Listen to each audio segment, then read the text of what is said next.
Crenshaw Boulevard, that there's a series of fires, a lot of looting is going on, a disaster area, obviously. The jury found that they were all not guilty. Cassette.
Not guilty verdicts were Stacy Kuhn, Lawrence Powell, Timothy Wendt, and Theodore Bersenio, the four officers accused of beating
Hey, look, good afternoon. Can everybody hear me?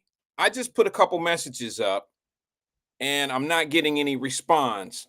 I believe, and I just got a ping on my phone from Cincinnati.com. I believe that's who it was. That um, I'm having problems logging into all my other accounts to be able to stream on Facebook, Instagram. All of them are down. I don't know what's going on. I think the world is ending. I think I think this is how they're going to end the world right here, right now. Let me just make sure. Hold on one second. There's the chat. Tracy from Cincinnati, what's good? Hey, I'm not on Facebook because Facebook is down. I was asking, I can't even log into my account. Thank you, John Ludd. He said loud and clear. I can't get on Facebook. Can you guys get on Facebook? I can't get on. I can't stream. It keeps telling me that it's sending. It won't allow me to log into my account on Facebook. And I'm going to tell y'all right now, people are probably losing their damn minds. That's how strong social media is right now. You hear me? They cannot make it without social media. I mean, I couldn't go without me either at 1 o'clock. I'm only kidding. I'm just playing. But there's only a few people here because I don't have a strong YouTube presence. Tracy said, well, I'm here. Let's go. You on YouTube, right? Good afternoon, Jenny. Hey, Jenny, I think you're usually on Facebook, right? Isn't Facebook down? See, I can't. Okay, there's Girl Speak. I don't know who Girl Speak. You know, Facebook names are a little bit different than YouTube names. I don't know who is who or what. I think this is the end, y'all. Workroom 502 says Meta is down. It's been a series of hacks. Okay, they better get that shit. Now, you know I'm traumatized right now, family. Don't talk that hack shit to me. Not you, Workroom. I'm just saying I'm fucking traumatized right now. Excuse my language. You talk about some hacking, that ain't something that I'm trying to hear right around this time of the not now. I just got hacked to the third degree. Okay, Facebook and IG is down. Also Blue Sky. I'm not a member of Blue Sky, but okay, that makes sense. All right, so listen, I don't know. I guess people will come over. I can't even send a message to let people know that to come over to YouTube, or Instagram, or what's this other one we're on? We're on a few different platforms. I don't know if everybody's signed up to it. Twitch. I'm over on Twitch. Twitch is actually working right now. Facebook is down still. YouTube is up. Twitch is up. IG, it's not going over to IG either. But I think you said Instagram is down, right? IG is down. Okay, thank you. Y'all know some people losing their mind right now. They got a whole different feeling in their body right this minute. Y'all know that, right? Because if this was your computer at work that was down, no big deal. You can sit back, chill, and get on social media and just kick it for the next hour or whatever it's going to take to get the systems back up. But when your social media go down, oh, shit. You know what I'm saying? Oh, shit. What I'm going to do? Maybe work. You know what I mean? Maybe get some work done. Tanika says, good afternoon, Wyatt and everyone. I know, right? Tanika found her way over here. I appreciate you, sis. I can't stop thinking about that pound cake. That probably didn't sound good if you don't know. If y'all don't know, Tanika asked me if I like pound cake because I believe, and she hasn't offered any to me, but I believe she makes the dopest pound cake in the world. I've heard in the air that she makes some really good pound cakes. So that's why I made that comment. Like, hey, what's up with that pound cake? You never came back with anything after asking me if I like it. I love pound cake. My grandmother used to give me that not home cooked. I'm gonna be honest, it was in the box. It was that Sara Lee pound cake that had that little metal thing at the bottom, the little container, and then it had the top. You had to cut your fingers to get to the pound cake because it was that sharp aluminum, and you had to lift it up. And, oh my God, that was the best pound cake in the world. My grandmother wasn't much of a cooker. She wasn't much of a of a baker. She didn't make a lot of stuff, but she did have this little thing. I hate to use the word casserole because when I think of casserole, I think of different people making casseroles and putting raisins and shit in it. But my grandmother made this one casserole, if I may. God, this is a lovely memory of my grandmother. She died with this recipe, didn't give it to anybody or nothing. But I do know what's in it, but I also know why she created this recipe. We from down the way. She took a bunch of leftovers, all right, from spaghetti to peas. Some of y'all might have done this before, and some of y'all might think you too good to do this.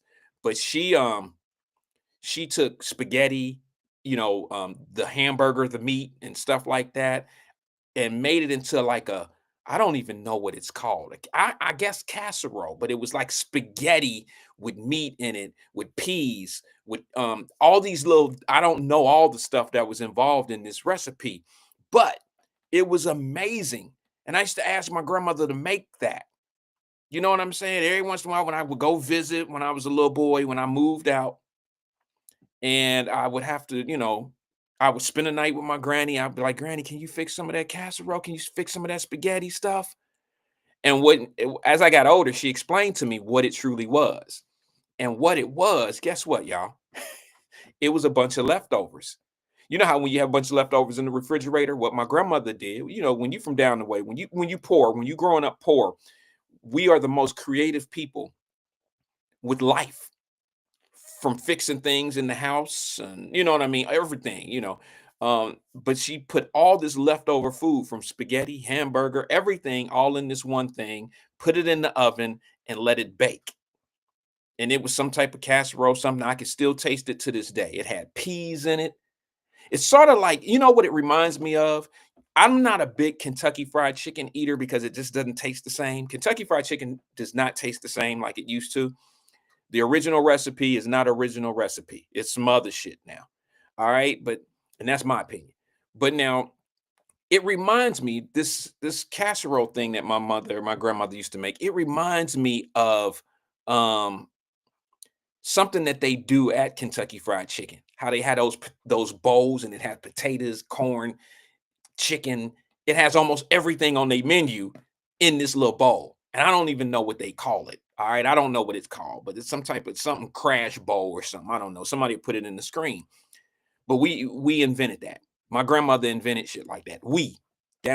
People from where we from invented those crash bowls because it's like, oh, Tanika said, I found you over here through my email notification. Oh, okay, cool. I didn't even know. I didn't know that we go through email notification. Yeah, I should know that. I get one. But anyway, I missed that. My grandmother had all these different foods in one, and it was like a casserole, and it was great. It was a good situation. My childhood was really nice when it came to that type of stuff. We always found a way. I know I'm not the only one that used to have a TV in the living room. It wasn't my TV, my grandma's TV, and it had the pliers on the thing that you turn the channel. I guess everybody's handle broke back in the day. But yeah, we were all invented it. We all found ways to get through life without having what you really need. We just made exceptions. We made things happen. And I wish my kids had to go through a little bit of that. My children are really, really spoiled, and I'm learning it. I'm learning that more and more each day. I've already known it, but it's being proven to me in real time each day. I don't even like my kids anymore. You know why? Because it's all about me, me, me, me, me. Now, I'm probably a bad parent for this, but I'm always holding parents accountable, and I'm going to hold myself accountable for this right here. I probably have raised two of the most selfish children in the world. They sweethearts. They're sweethearts, but they all about theyself. And here's the thing. Outside these doors, I know that they're special. I know my children special. I know they, like my daughters, volunteer, they give back, they do a lot of things that involve other people. So I'm not talking about outside the gates, outside the house. I'm talking about in the walls, inside this home. I've raised some children that really believe what they get is what they're supposed to get versus being blessed to have it. They expect it versus hoping for it. I was raised hoping that I can get a McDonald's hamburger. I was raised hoping that my grandmother would make some of that casserole or whatever it was. I was hoping. Now, my kids say it's Tuesday, tacos. They know what they got coming. As a child, we never knew what we had coming. Let's be honest. That's what made our lives beautiful, fruitful,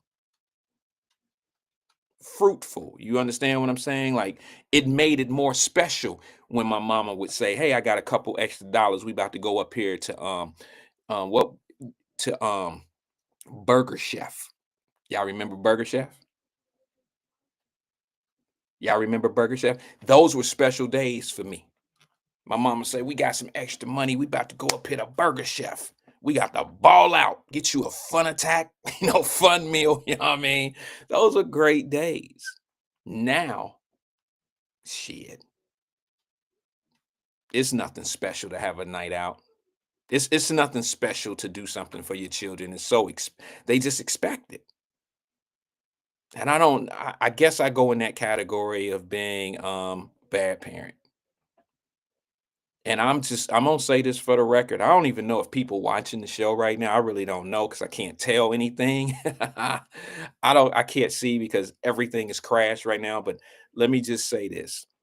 Um, my daughters one day will get married, and I just feel sorry for the dude that they're gonna marry. The dudes that they're gonna. I wouldn't. I don't think I would want to marry my daughters. You feel me? Like, I don't think I would want a woman like how they're going to be smart. They already are smart. They're smart, they're, intelligent, they're books, they're going to achieve things 10 times fold, 10 they're going to exceed me 10 times. They're only one generation out of the hood, and you would think that they're probably four four generations out of the hood, but they're really only one. I'm the only generation. I mean, I am a product of the ghetto, or whatever you want to call it, of the hood. They never experienced the things that I had to go through as a kid or whatever. They have never experienced it, and they don't really appreciate what I tell them about it. They don't that shit don't they don't that shit don't calculate to them. And I'm gonna be honest with you. I thought about this a long time. A long time I thought about, you know, my children are only one generation out of the hood. But check this out. I pay attention to some of the people that are on Wyatt Live, and they're from the suburbs. And there's nothing wrong with that. I'm just trying to I just want to bring this up. They're actually from the suburbs, and and they're my age. So I'm trying to figure out if you guys can help me, because I've been trying to figure this one out on my own. First of all, let me just go on the record and say this. There's nothing wrong with being from the hood, and there's nothing wrong with growing up in the suburbs. This is not about that. This is me trying to understand some other shit about the two different things. I just need to know, how many generations can we go back where black folks are removed from the ghetto? Okay, because there's people my age, I'm 40, and there's people that's a little older than me, 50, 60, and there's even some 70-year-olds that have never grew up in the ghetto. They didn't grow up down the way. They didn't grow up in areas. They didn't grow up like that. Hold on, let me see. Somebody said that it's back up. Let me just see. Let me see if I can pull up something real fast. If you guys don't mind, let me see if I can get over there. There's some people losing their mind right now. They losing their wigs, not having social media up, not having Facebook and all that. Boy, they losing their brains right now. see something.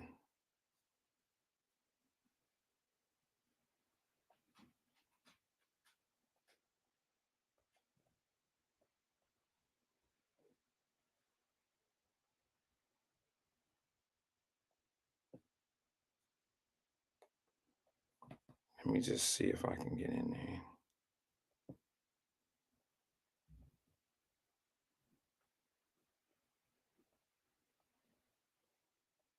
I don't even remember my passwords or none of that shit. I'm just locked all the way out. I'm in trouble.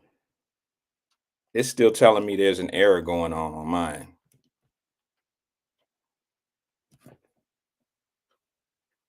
Yeah, it's still telling me there's an error. It's telling me I can't get into that. So, oh, wait a minute. Hold on. Now, see, it then put me in a whole nother account. This is crazy.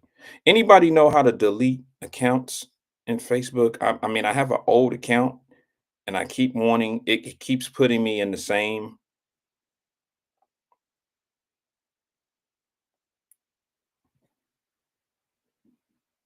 Hold on 1 second.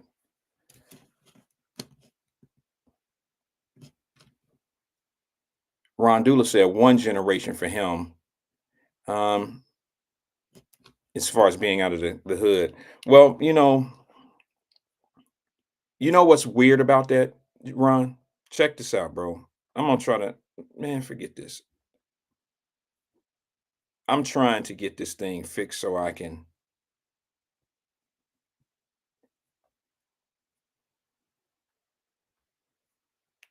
get out of it. Pull up my other account. I'm trying, but it's not allowing me to do it, guys. I can't. I don't know what's going on. Should I just leave it alone and us right over here have this little small conversation? Because it's not allowing me to go over there and do anything. See if I can go to help and support and see if I can help center. Let me see if I can delete.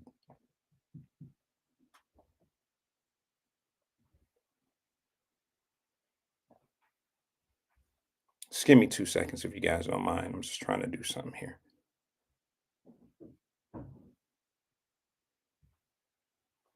I'll do it later. If you're on Facebook, you just have to come over to YouTube. All right, I'll just have this conversation. We'll just make it about us over here on YouTube today. How about that? I'm sorry about those that may be missing.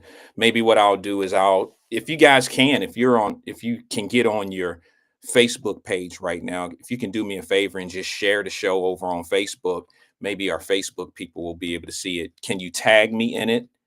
That way it'll pull up on my account on my page.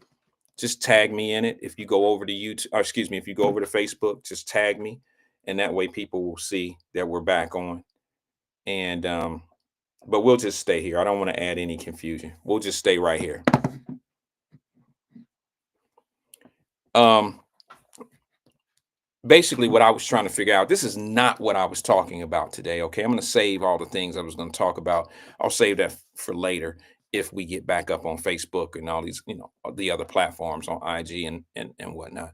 But how many generations are you removed? Your bloodline removed from the hood? Mine, mine is one. Mine, one. Someone said one. Ron said one. Tanika said one generation for me as well. You know what's weird? Would you be that one, Tanika? Are you referencing yourself as being that one generation out? I'm going to tell y'all something right now that's probably not going to go over too well. But since it's a limited crowd, maybe I can. This is like a test market right now. Let me just for this conversation. I've been wanting to have it for a long time. Yeah, JD Jason Dockery says you're down on Facebook. Yeah, we're down. We're down. A lot of people are down right now. But here's the problem that I'm having with this generation out of the hood thing. The people, y'all know I'm a conservative, and I know a lot of people that are conservatives. They just don't admit it. But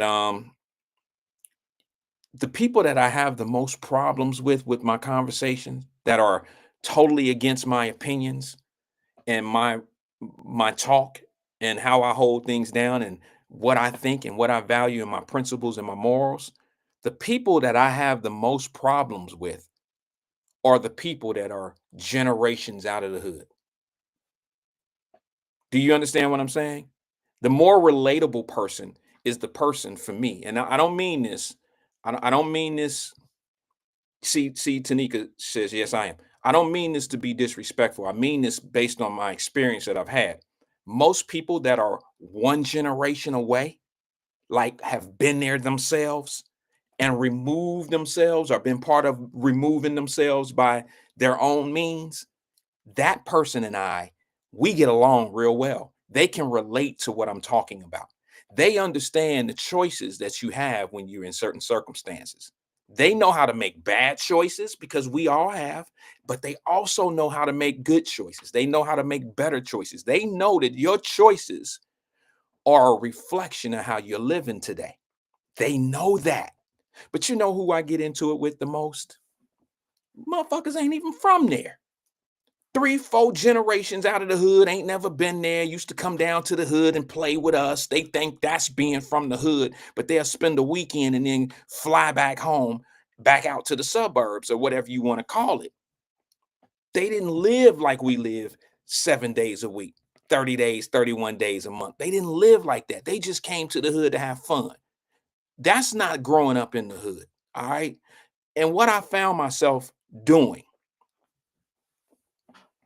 is I find myself in conflict, in conversations, in debates, more so with people that have been generations removed from the hood. And those are the, I don't want to say this lightly, and I don't want to put a lot of heaviness on it either, but those are what I call the liberals, the black liberals who always want to act like Lil Ricky, who out here doing the shit that we know Lil Ricky doing. They take up for the bad guy. They take up for the dude that's a menace in the community. They take up for shit like that. Very seldom do you see somebody that struggled and worked their way out, didn't stay out and do crazy shit in the hood. Very seldom do you see them sitting back defending nonsense. It's always the people that ain't never really been there. They can go there because, like I said, if you came down in the weekends, you was familiar with people. People knew you. You was cool with people. You can even walk to the store and not get messed with. People knew you. So now you feel like you really from there because you was kind of like part of it. You're familiar. That's the persons that I have my most difficult moments with. The ones that grew up with 2 parents in the home, mama and daddy was working. They was a little, not necessarily sheltered because they had a little bit of leeway.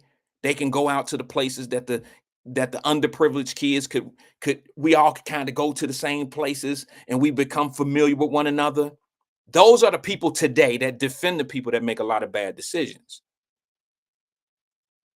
Most of them didn't sit in our schools. They went to a whole nother school. During summer, they would come spend the summer in the hood, 2 weeks at a time, 3 weeks at a time, some old shit like that. Those are the people that think they can relate to the hood mentality. And I'm not talking about a ghetto mentality. Y'all know I can't stand when people call people ghetto. I'm from the ghetto and I don't act stupid and ignorant like you describe it. Yeah, I don't like that. You can't, okay, what if somebody said them dumbass Africans? You wouldn't like that because some dumb people don't, I mean, that dumb person right there might be from Africa, but that dumb person don't represent Africa. And I don't think a person that act ignorant, stupid, and out of line and don't do shit right, smoke dope and do all this old shit, stop calling them ghetto. Everybody from the ghetto is not like that. That burns me up. You call them ratchet. That's a new word, ratchet, or some old shit that describes the individual. Ghetto is a place that a lot of us are from. And I don't like it when people describe ignorant behavior and all this old shit and you define it from from where I'm from, a place that I'm from and that I represent and that I'm proud to be from. I'm proud of it.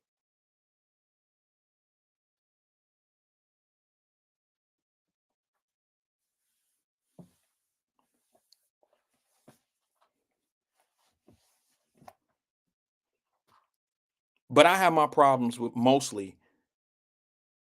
And if you ever hear anybody, I'll be honest with you. I've been called coons. Y'all know that shit. I've been called coons and all type of shit. But you know what? I ain't never faced off with somebody or even them saying some shit behind my back, calling me names that reference me as a coon or whatever they want to call me, house nigga, all that old house, all that shit. It never comes from a one generation hood person. It never comes from anybody like that.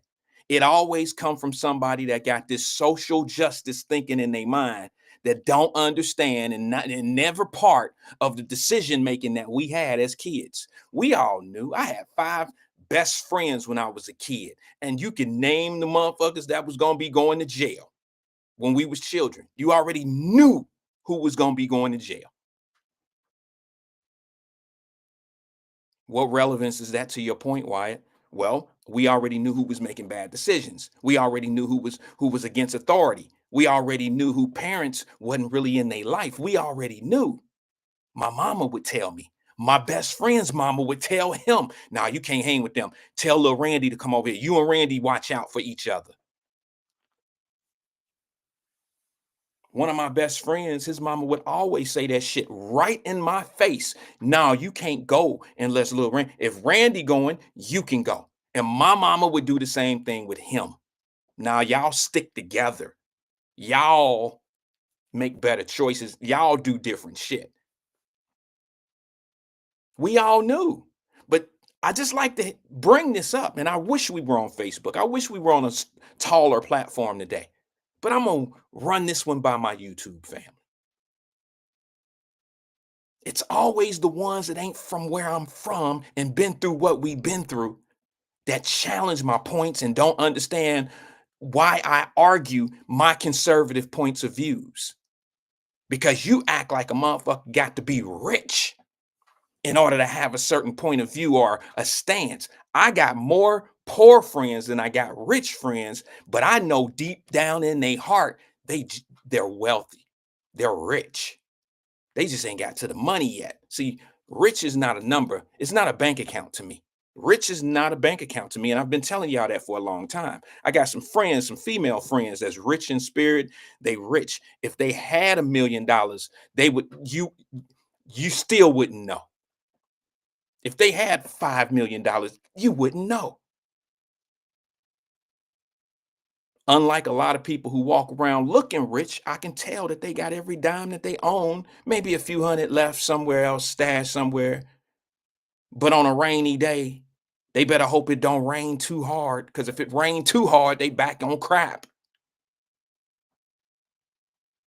I've been wanting to say this for a long time. I've been on Wyatt Live for 5 years come March. And I've never expressed myself like this. I've never told this type of truth right here on the air. The truth of the matter is I've been called all these names. I've been said, this been said about me, all this old shit. And you know what's funny is it always come from a certain demographic. It always come from the same person that looked like me and categorize me. And you ain't even where I'm from. You ain't even been through what we've been through. Now that don't mean that kids that look like me that grew up in the suburbs had everything. It don't mean that at all. That's not even what I'm suggesting.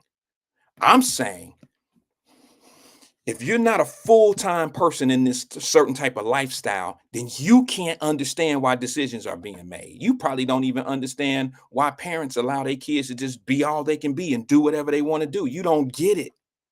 You don't get it. You think you get it. It's an easy figure. You can do the math and you can say to yourself, "Oh yeah, I get it. It starts at home." Y'all see what I'm saying? It's easy to say it start at home.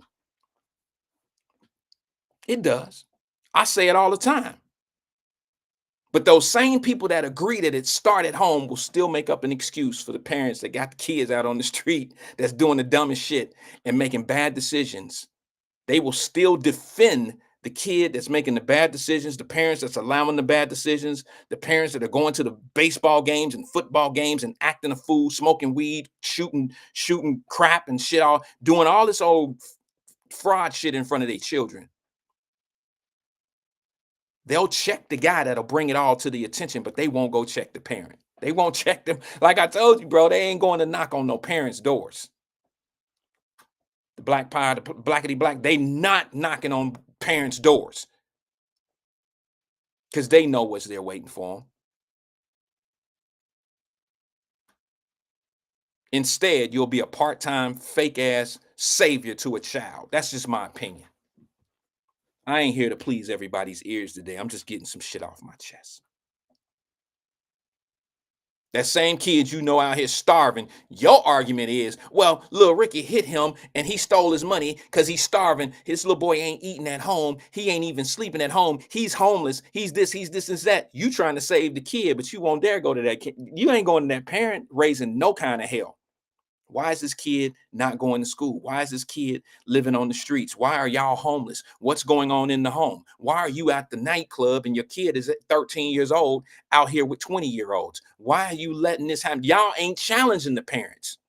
You out here trying to cop dollars out the city to make money and find what you gonna do? Put them in a boys and girls club for 8 hours a day and then send them right back into their dog ass environment?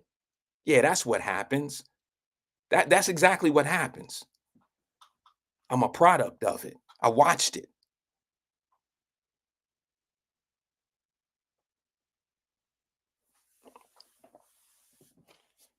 And then they get the cred. They get the cred of being the savior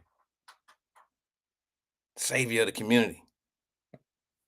Then when some real shit pop off, they done made the friends they need to make, those politicians and city officials. They done made all those friends that keep them in good faith with you all.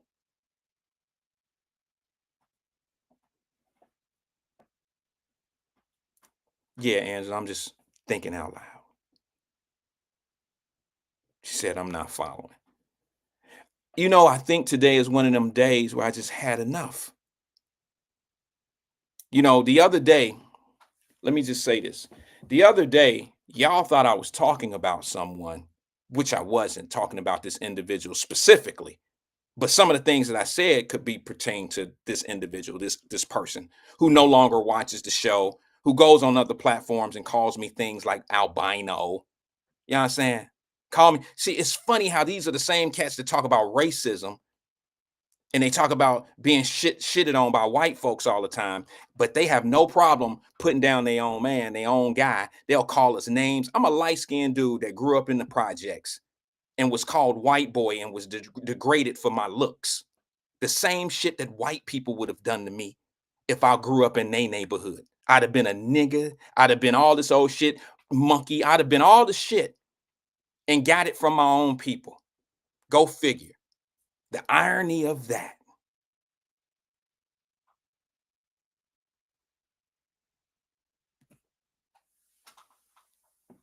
So I was not so much talking about this individual who doesn't watch the show anymore.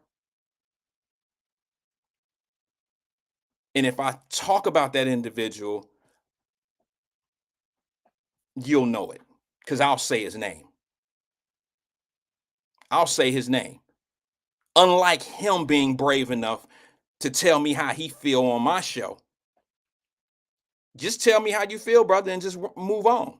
But to call me names and call me coon and albino and all this old bullshit over on other platforms, that's not brave. That's bitch shit to me.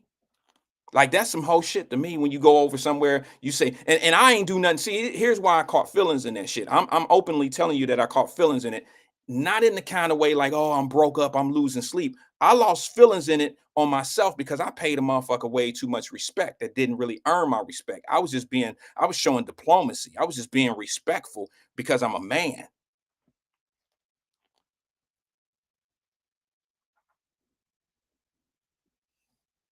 But that show you how people do sometimes. Like they just use you for favor.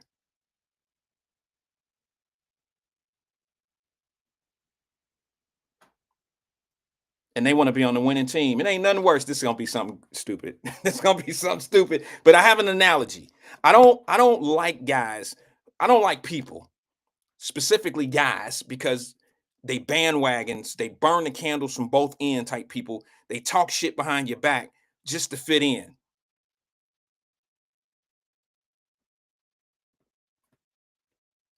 But let me just say this here. Those are the type of people that wear, this is gonna sound crazy. It's gonna sound petty, but it kind of you'll get the analogy. It'll break to you. It'll break down. You'll break it. You'll get it. Trust me. I don't like guys who wear championship jerseys, or they got a jersey for every great team in the league.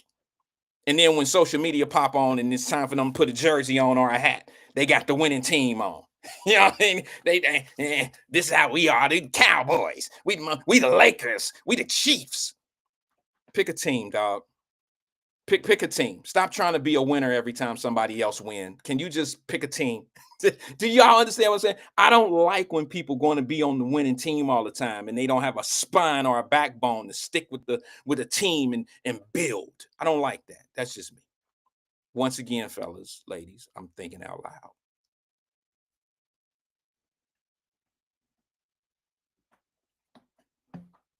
Told you social media is down, and this is just a YouTube conversation. Just thinking to the microphone. Just thinking to the microphone. Oh, man. Yeah, I had a fella that went back. Some of y'all probably know. Just left, and I hadn't heard from him in a while. This was right after the election. So you're going to let an election, I'm assuming, because people reached out to me and was like, bro, it must be the election, man, since they girl lost or whatever. And I was very nice about the whole thing. I never said anything bad about Vice President Harris. Because I didn't let y'all say a bunch of bullshit that wasn't really adding up. The things that I said are no different than what you're hearing from Charlemagne the God right now, Stephen A. Smith right now, a lot of Democrat, politicians. A lot of people are saying what I was saying in real time. They wouldn't dare say it. See, Stephen A. Smith is a bitch for saying what he's saying right now. Charlemagne the God, they're bitches. They're soft-ass men for not being able to speak in real time. And then after she loses the race, now they want to step up and say, well, here's the problem. This is what people really wanted to, she would never talk about the border. She would never talk about the economy. She would never take interviews. She would never talk to me. She would never do this. She would never do that. She would never. And when I was saying that at the time, I was being a coon by second and third generation people out of the hood.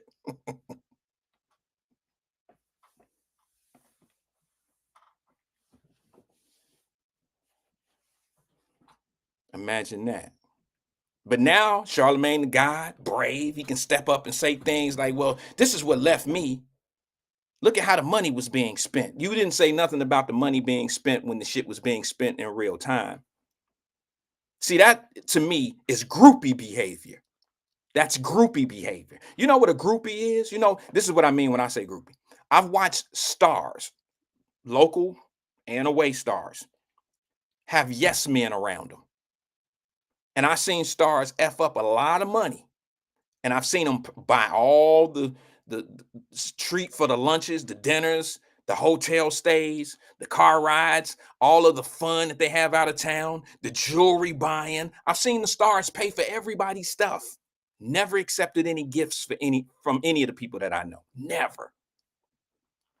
So the yes men, the group, the entourage,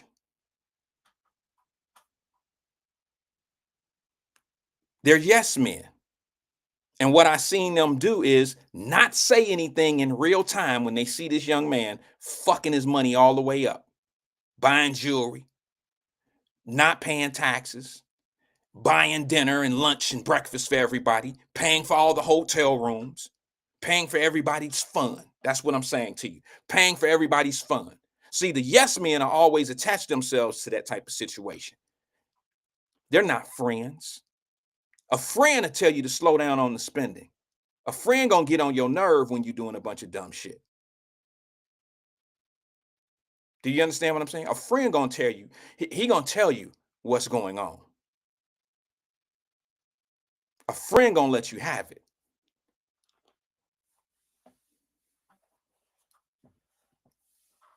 What's that? Ron Dula, I'm sorry. I'm a few things are going on. Ron Dula said DC be tearing. Where you get that name from? Where DC come from? From a dude that respected him too much. I knew a year ago when he called me a coon and he came back kissing my ass talking about, I'm sorry, man. I don't really mean it. I knew he was a bitch ass dude when it came to that. See what I'm saying? See how I held back all this time? I knew what it was. I knew what it was, man. I've been seeing suckers like that my whole life, bro. Suckers. And I paid him way too much homage. I paid him way too much respect. Suckers, bro. Suckers. They have to fit in. These are the guys. He the type of guy that wear all the different jerseys. He the type of guy that in order for him to feel accomplished, he got to say something that feels good to everybody. So he has to fit in. I ain't got to do that. That's what suckers do, bro. They not men. They don't suit up for themselves. They suit up for somebody else. Yeah, Angela, Roland Martin is the same way. Listen, guys, these guys are grifters. They are very intelligent, smart people. Roland Martin was in it for the bag. Al Sharpton was in it for the bag. These people, that's how they ate. They knew that this lady wasn't going to win because they never made her have an economic conversation. They never put her on, they never put her in front of a situation that she sound like she can handle shit. They just put her in an easy conversation to be able to reference it to Donald Trump. It was just a matter of time before Donald Trump was going to come up out of her mouth, and we ain't got to talk about issues no more because he is the issue. You get it? Stephen A. Smith is a smart guy. He knew what was going on. Roland Martin is a very smart guy. He knew what was going on. Al Sharpton is a very smart guy. He knew what was going on. They spent $100,000 on a backdrop and shit for a podcast for that lady. And now the podcast company that she went on, I forgot the name of it. I'm sure some of y'all know what it is. The podcast company is coming over talking about, man, for cardboard and all that production, our real studio back in California, we didn't spend $100,000 for our studio. All it was cardboard that they brought in. Where is $100,000 worth of production at? It's the same old shit. She might as well have just called 5 or 10 nonprofit organizations and funneled the money that way. What did Al Sharpton do to get $500,000? He didn't even interview her on his own network. They did that on MSNBC. So he got free money. What did Al Sharpton do to deserve a $500,000 donation from people who donated money to her for her campaign? What did Al Sharpton do? What did his foundation do? What purpose did they serve? Somebody tell me. I could tell you what Roland Martin did. Roland Martin is smarter than all of them. Okay, because he at least has he has something to be able to provide a service for. He could say, well, I got 300,000 because she ran ads. I don't even know how much. I think he got 300,000, something like that. She ran ads on my network. Somebody tell me, why did she spend $300,000 on the network? And I'm not going to hate on him because I appreciate the fact that he's doing his own thing. I might not agree with all that shit, but I appreciate what he's doing. But somebody explain to me who watches Roland Martin who wasn't going to vote for her. Roland Martin is such a fraud. You can tag him. He's such a fraud that he wears HBCU shit every day, and he went to a predominantly white university. Some might be like, well, what's wrong with that? Well, to me, it's a little fraudish. That's just how I feel. You want to fit in, and guess what? Guess what? Let's go back to this generational thing out of the hood. Roland Martin ain't from the hood. He like 2-3 generations. His mother and father are not from the hood. He's like 2 or 3 generations out of the hood. See, I told you it'd be those guys because they smart enough to pimp the game. They're not like us. That's what really fucks me up about the world today. It's the same people that utilize that they ain't like us. You ain't like us. You wouldn't be pushing the same old nonsense. they wouldn't have this shit to stand on for decades. Man, it's too many successful black people for people to still be out here pushing, the grifters, pushing how fucked up it is for black folks.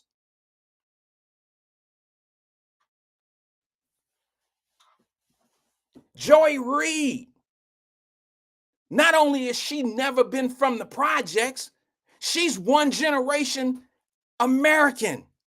Her mother and father not even from America. What oppression have you ever faced to be talking about this shit every day? Push it to the limit.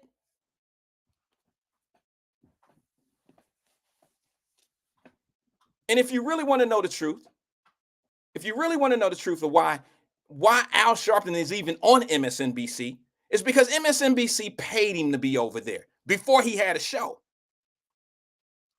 Al Sharpton got paid by MSNBC to come in and do a breakdown. You know how they always do the little shit of, we're going to pay for this analogy. We're going to pay for a study. That's the new pimp game. It ain't new. It's just starting to get exposed a little bit. We're going to pay this money. The city will pay $100,000 to do a study on the bar down in Cincinnati. What do they call it? I forgot. The Union Bar. We're going to pay a group $100,000 to go do this study. That's the hustle. That's, So we gonna tell you how fucked up y'all, like we don't know how, we don't know. But we gonna pay this study to get this, you know what I'm saying? We're gonna pay them to get this study, and of course they're gonna use one of us. It's cool. Like I said, I ain't gonna mess up nobody's money. But it's part of the process. It's part of the grifter shit. That's just what it is.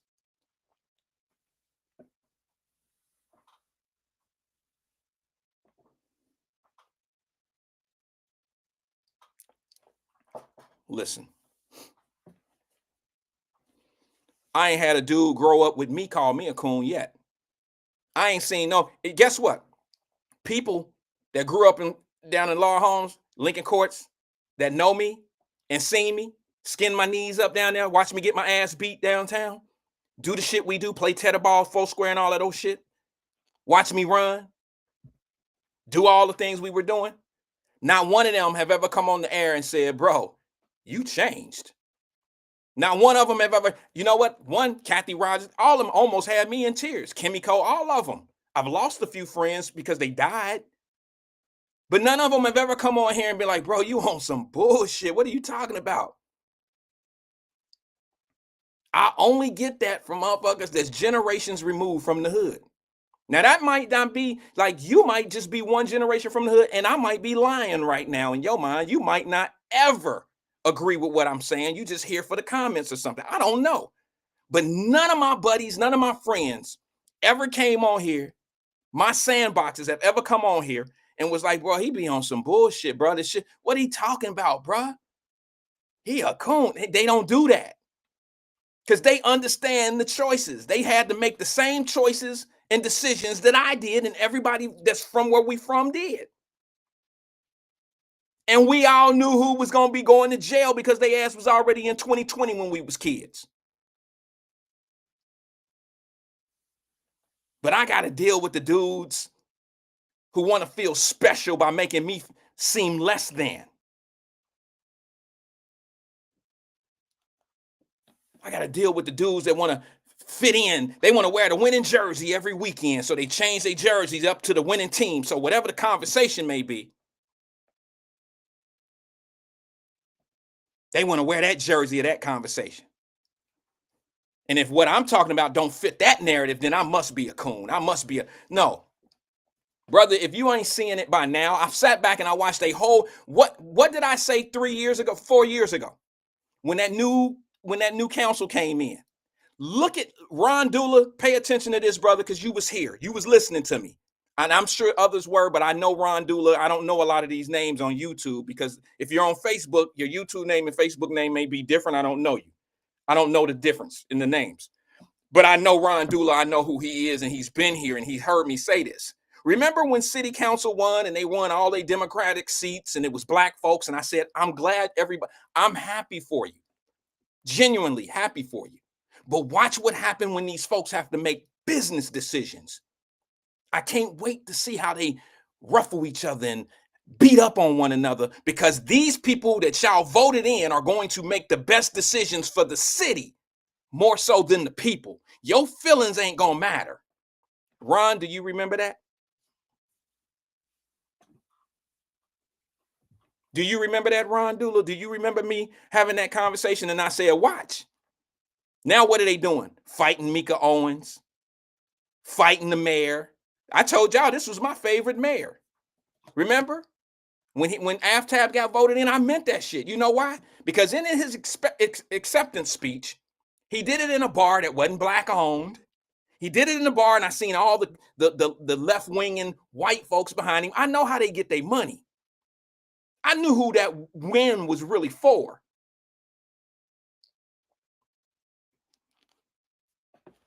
Now look at him. Now look at him. And I knew who he was going to condition. I knew who he was going to put in place to be able to keep the black community quiet. All you got to do is get the loudmouths, the people that are most effective with the people, that used to be preachers.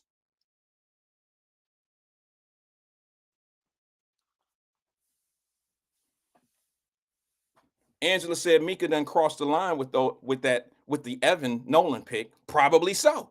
She didn't cross the line with nobody but black folks. Think about that, Angela. I'm not suggesting that she's right or wrong. In my mind, I would think that she would know better. But I think that decision kind of plays right into my point. It ain't gonna matter what the people feel and what the people think, because them politicians already know there'll be a new story for people to worry about later on. This shit'll blow by. Don't even worry about it. Here's what y'all got to understand more than anything. Somebody gave her the courage to do it.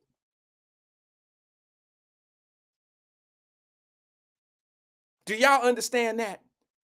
Just like the mayor. Y'all say that the mayor, somebody said the mayor out here acting a fool. Somebody said the mayor out here doing things. I don't know if it's true or not, but somebody saying that, he using black women. I've been told y'all that's what happened. They don't necessarily have to be this particular mayor, but that's what they do. They know who to go get to keep shit in order. I thought that was called a gatekeeper years ago. And they give them enough to stay in the black folks' grace. Like they give them enough. They shave them off a little bit of the crumbs so they can go down and sprinkle a little bit of the crumbs in the areas of keeping them in good grace with their folks. Man, it's the biggest pimp game. Bro, that's what pimps do to they hoes. They make them jealous of one another, and they keep one up frozen. In other words, they keep one up on a pedestal, and they make all the other ones want to be like that one. That's called pimping.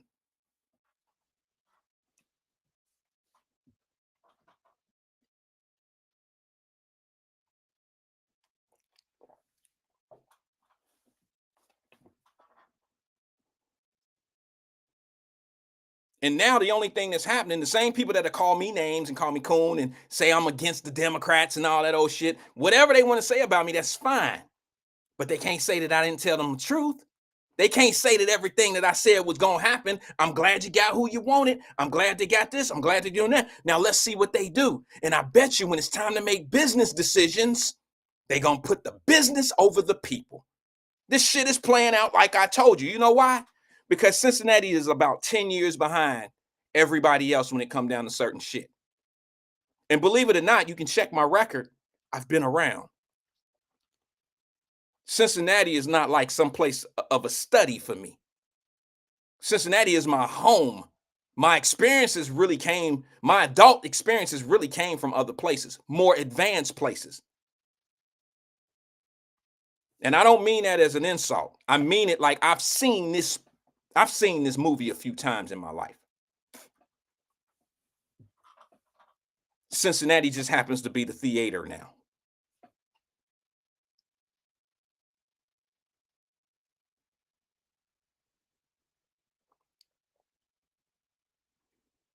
Nobody said anything.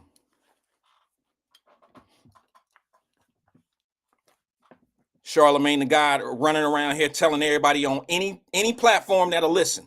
It ain't even on conservative platforms that he's talking. He going in trying to explain why Vice President Harris lost, and he's coming off as a genius. Wait a minute. That sounds about right. Yeah, you're right, Charlemagne the God. Yeah, Stephen A. doing the same shit. Yeah, that sounds about right. Yeah, it's a shame. We probably should have had. You know what they saying right now? They saying the same thing I said in real time when it comes down to having a primary. I said, wait a minute, hold on. These are the same folks that's talking about democracy. And they just handed you your candidate. And then you had everybody who wanted to defend it, which I understand defending it. I understand the defense. I do. I truly do. I do understand. You know, you're supposed to defend your team. But I ain't heard Nancy Pelosi's name in a long time. And that's y'all queen. She the queen of chaos. She the queen of destruction over there. And nobody's holding her accountable. Nobody's saying shit about her. She's escaping. Escape New York while it's on fire. She's the queen of using emotional people to profit off of. Look at her stock portfolio. Look what she's doing right now. Look how she's making all this money under these type of regulations and ain't nobody saying shit. You know, she's 65%. This is the type of shit I look up. Y'all can keep looking up political party shit and all that. I follow the money. I'm the money guy. That's what I do. Her success of 65% winning in the stock market is unheard of. Anything over that, you definitely insider trading. But to hit 65 to 67%, that's unheard of. You got to know what's going to hit. That's like, for instance, somebody if you play the pick 3 every day on the lottery, and somebody give you, if the Ohio State Lottery give you 2 of the numbers that's going to come on your pick 3, they give you 2 of the numbers every day. Like it's going to be a 6 and it's going to be a 5. You just got to figure the one last number out. You will have a higher success rate of hitting the number every day if you know what the 2 numbers are going to be. All you got to do is play the box and play every number at a certain amount and add 0 through 9 on 10 cards. Think about it. And if you know how to do the math, you can't lose. Let me go to the phone lines. I didn't even know my phone line was open. So let me see. I hope it's working. If not, I'll have to get back. This is what. Good afternoon, caller. This is Wyatt. Who am I speaking with? Can you hear me? Hold on one second. I can. It's coming in a little low. Let me cut you up. Good afternoon, caller. Can you hear me? I hear you fine. Can you hear me? I can. Thank you for calling. Who am I speaking with? Hey, that's Marquetta. Marquetta. And I wanted to call in. Sorry, Marquetta. I heard it. I thought it was you, but I wasn't quite sure. I'm having a little bit of problem with my little phone line here. But what's on your mind, sis? A few things. Put me on my square. Put me on my square. This right up your alley. Brother, you on your square with your right foot forward. I'm not mad at nothing. That's why I listen to you. You need that balance. I don't live in Cincinnati no more, but when I lived in Cincinnati, I voted for Mika Owens. Okay. And I do not respect nor like the backlash that sister getting. Okay. There ain't nothing wrong with you voting for her, if I may say.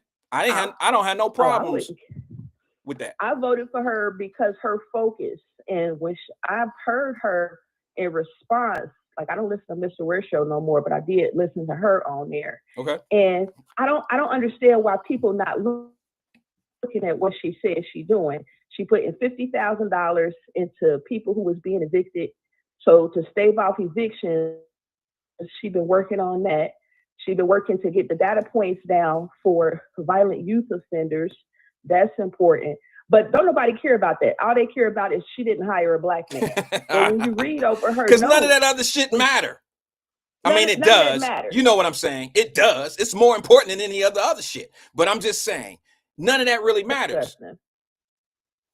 Literally, if you a black woman in Cincinnati, not all, but for the most part, Cincinnati has segregated You don't need, and people get mad all the time. I wouldn't give a damn, but you don't need the Ku Klux Klan because You don't. racism is systemic.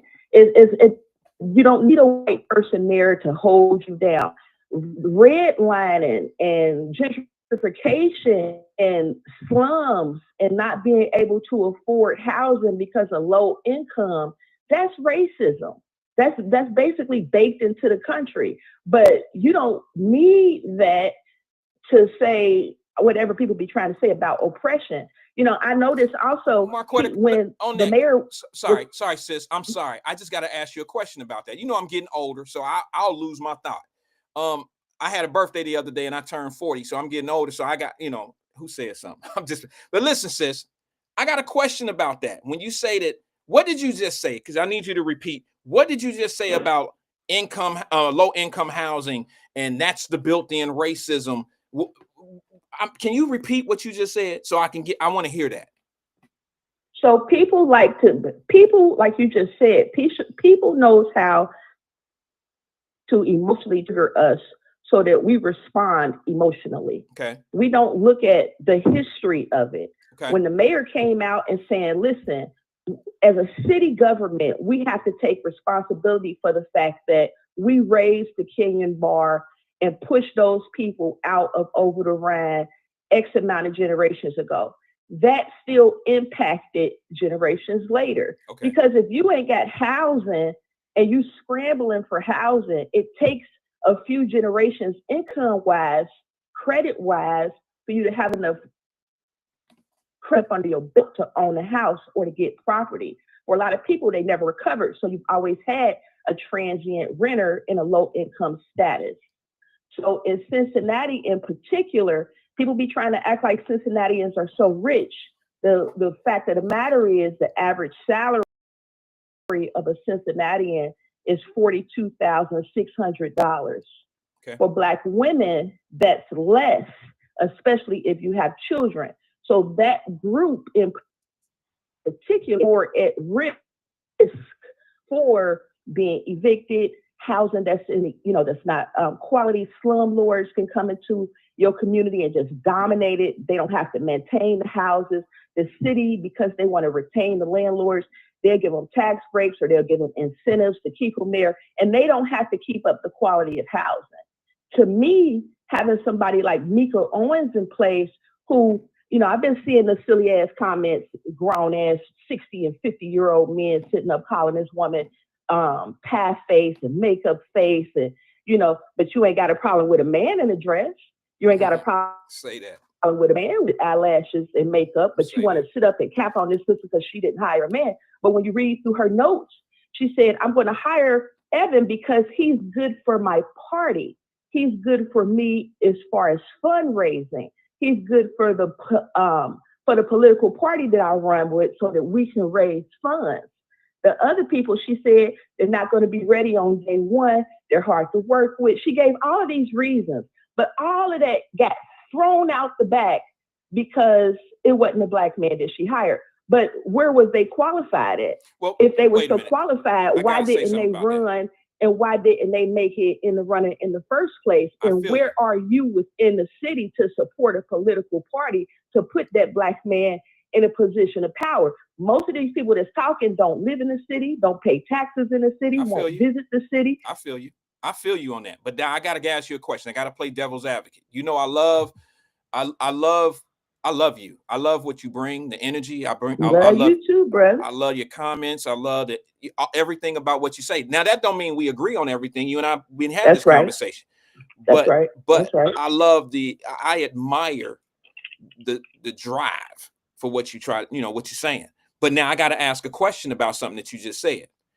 When she made these comments in her note, I don't even know how those notes became public. I don't know politics like that. Maybe that's something that they have to do. But I've never seen, if I'm ever paying attention, I've never seen somewhat of notes from a job application or somewhat of some notes of how somebody feel about somebody being exposed like that on city council, like why they didn't select this person. I don't know if that's a new thing. I don't know if it was an accident. I don't know how it got out. Maybe it's something that they have to expose. I don't know. But me saying that, if I'm not mistaken, I believe Miss Owens was the second highest Democrat voted in on city council. If I'm not mistaken, do you know that to be true or not?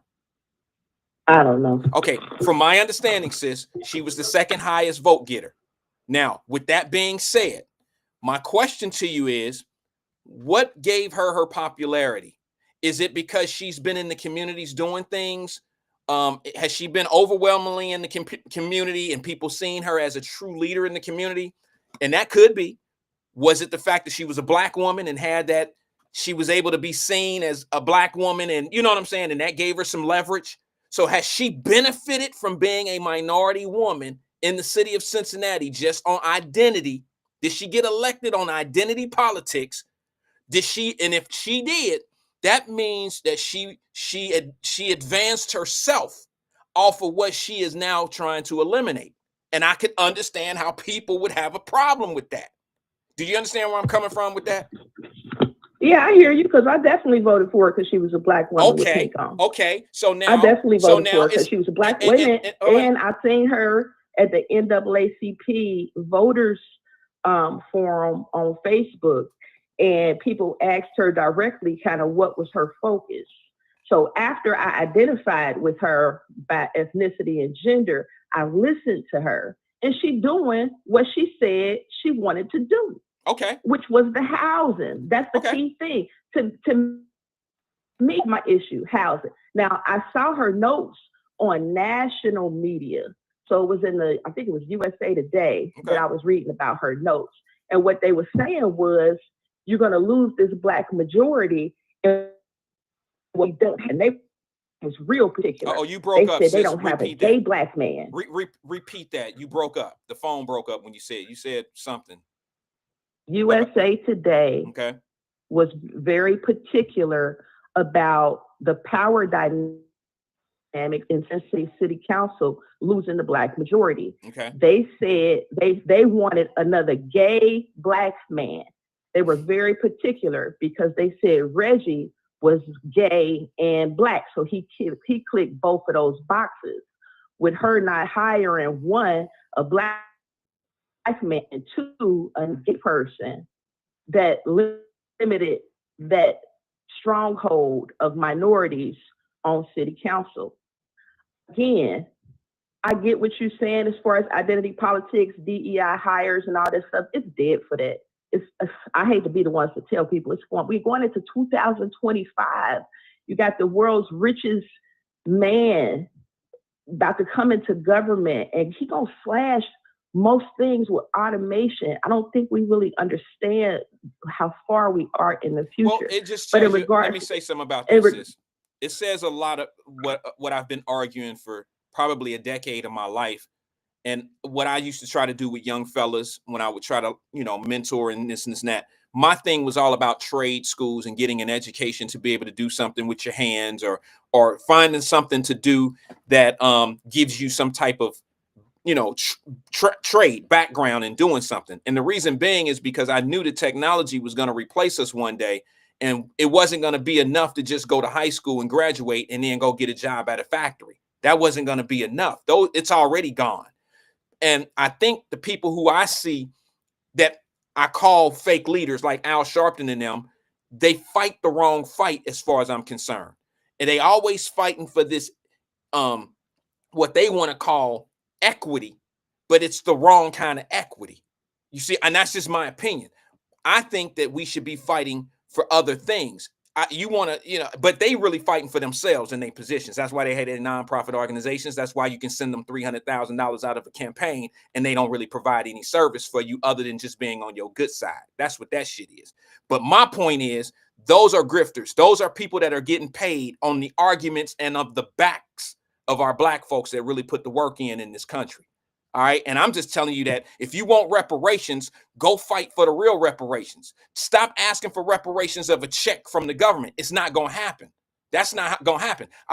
Mr. Ware had a young man on his show a month ago of a little kid that got reparations, and his reparations was in the form of education, being able to go to the university, upward to PhD, whatever, master's degree, medical school. He got reparations from the state. and his family, his whole family can go to school and further their education. Education is the key of getting out of oppression. It's the key of getting out of poverty. That's the key. Dr. Odell Owens used to say it all the time. Y'all loved him. I don't understand why you wasn't really hearing him. And all I'm saying to you is this. We got these same folks decade after decade fighting the same fight. And we got way too many black folks that's too successful, that's way successful in this country for those type of fights to still be relevant in this world. I just don't get it. I don't understand it. It's just something that I fight all the time because I see fake leaders pumping fake leadership to other fake leaders, and then the followers, the chessboard pieces, are sitting there like fighting this fight for nothing. And I hate to keep saying, it ain't nothing, but it's not the fight that you're really looking for. You're looking for the wrong thing. You're trying to get the wrong thing, and that's just my word. That's my opinion. And if I was wrong, it wouldn't be 40 years later and you still feeling that you're in the same place. Something has to change. It's almost like, how do you keep getting the same outcome from something, and doing the same thing, getting the same outcome, and you keep thinking that you're going to get a different outcome? That just doesn't make sense to me. Go ahead, Marquetta. My bad, sis. So the issue of reparations in this last election was an issue because they asked to Black Americans, showing us we do have money to support populations that we think will impact the labor force in a positive manner. What they were saying is, we don't see no value in Black labor. It's just like the cotton gin. Once the cotton gin came, they no longer needed slave labor in the fields. It's just like once the railroads was laid down, they no longer needed peonage. So your labor can expire depending on the time. And like, I'm not sure if you saw it, but Albertsons basically told Kroger's, we're going to sue you because you told us that we would be able to merge. But the labor force of grocery workers was the hindrance there. They said, look, if you merge with Albertsons, not only will some areas become food deserts, but we would lose about $500 per grocery store worker. And Kroger's model, there will be no workers. The Kroger, when I worked at Kroger's, y'all, I worked in Kroger's, and it was a robot-only store in Florida that caters from Cuba. Yeah. So you could go online and order your groceries, but no person touched your groceries. Everything came in through robotics. Everything was distributed through robotics. And that's basically where they're trying to take the grocery model in the future, where your grocery will even be robotic. Every time you put something in by weight, that it'll scan code your car to be automatically registered with the car, and you won't even have to go through the self-checkout. That's the model that Kroger's moving towards.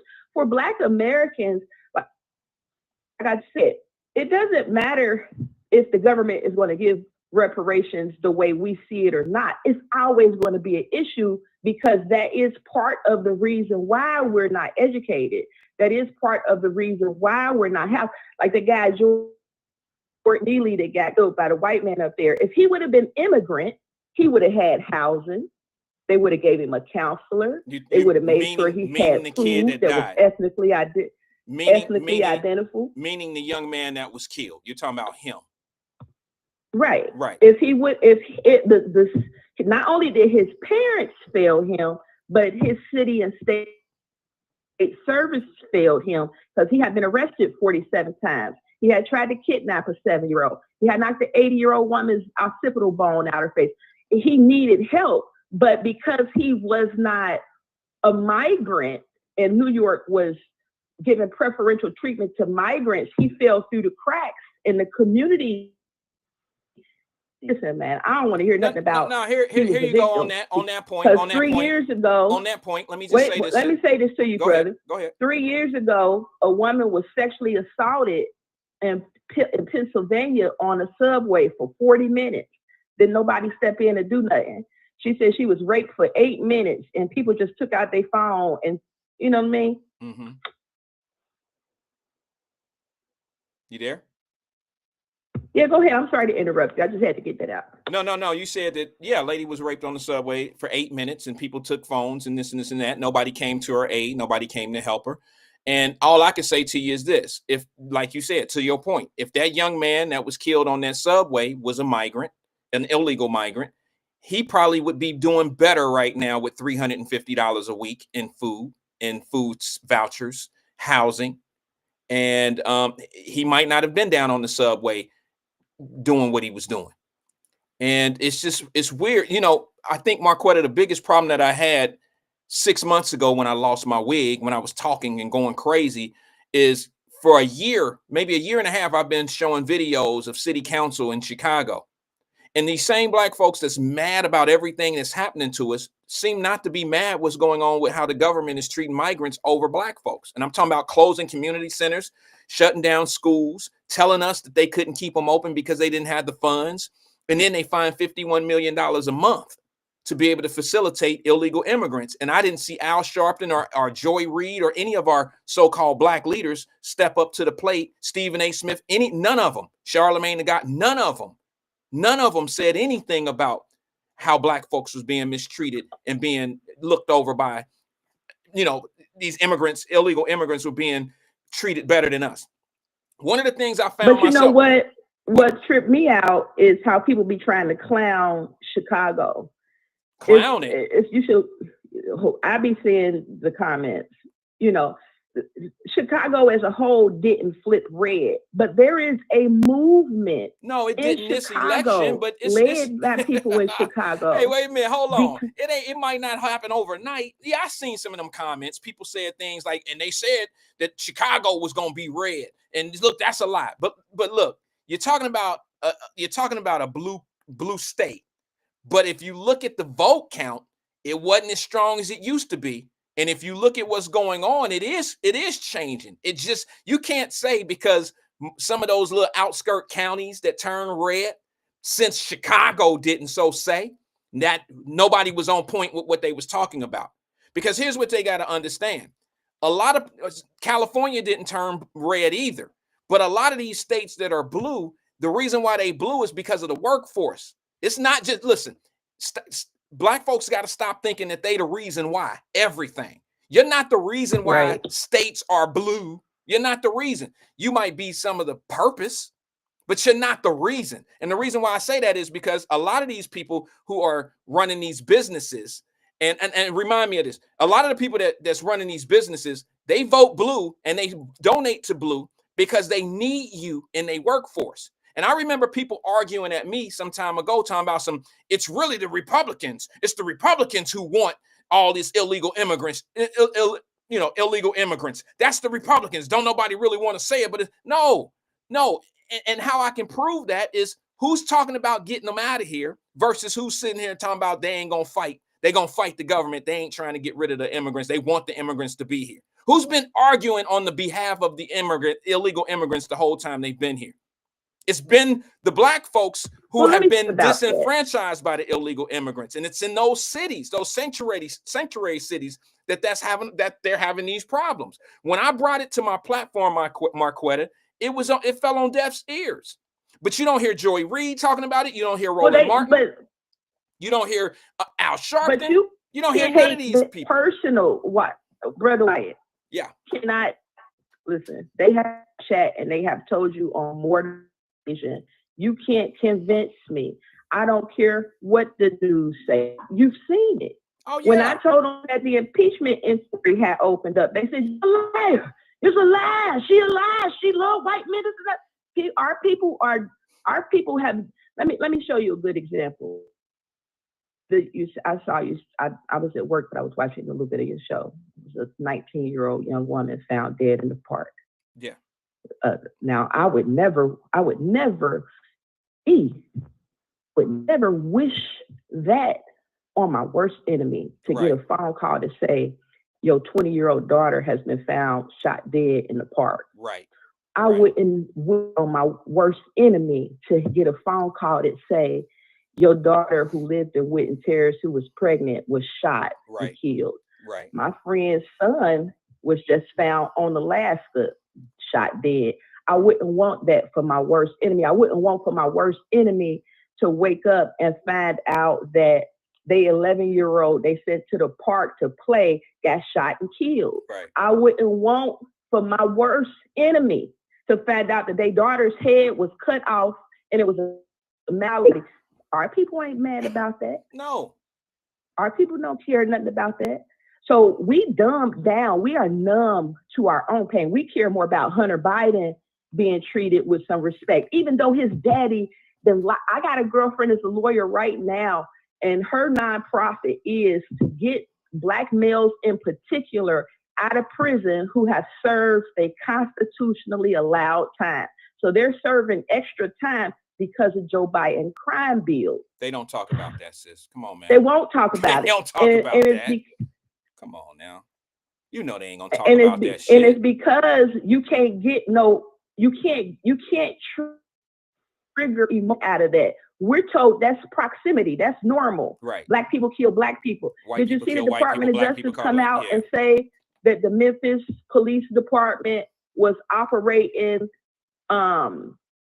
racist discrimination against Black people in Memphis, but most of the police they all Black departments. So who do you get mad at? Wait a minute. The chief is Black. The chief is Black. The staff is 82% Black in Memphis Police Department. So we don't want to deal with how much we hate ourselves and how much we hate each other. Because and the easy excuse, excuse me, I'm sorry. It's easy for people who are filled with hate to spew hatred and get other people to latch on to hatred. You're not spewing hatred. You've created a community who should be a little bit wiser.